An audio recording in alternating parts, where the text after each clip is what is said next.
In times gone by, one quarreled oft with Guizhong concerning mechanical principles. We each had our ideals, and neither would yield. Under the pretext of a social gathering, one invited the impartial Rex Lapis to judge the quality of our creations.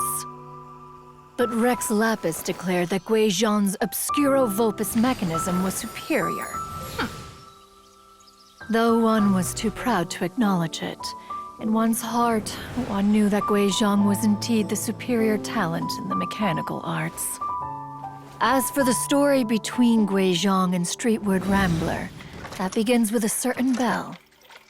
In Guizhong's opinion, while mechanisms were no substitute for human composers, they were yet capable of producing simple but fine melodies.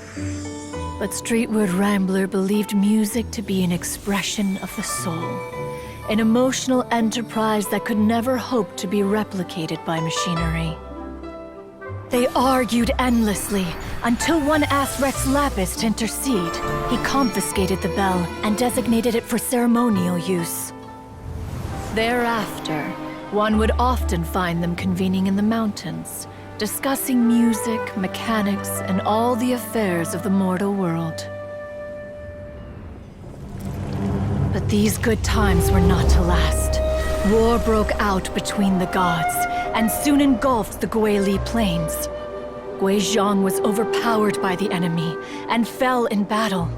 When Streetward Rambler and I arrived at the scene at long last, all that remained among the ruins was her lifeless body. After this, at Streetward Rambler's request, Rex Lapis granted her the cleansing bell for safekeeping. To honor our friend's memory, one made a few finishing touches to her ballistic device. Many lantern rites have passed since then. Many greetings and goodbyes. Upon what do you gaze? The Guili Plains? No. It's everything.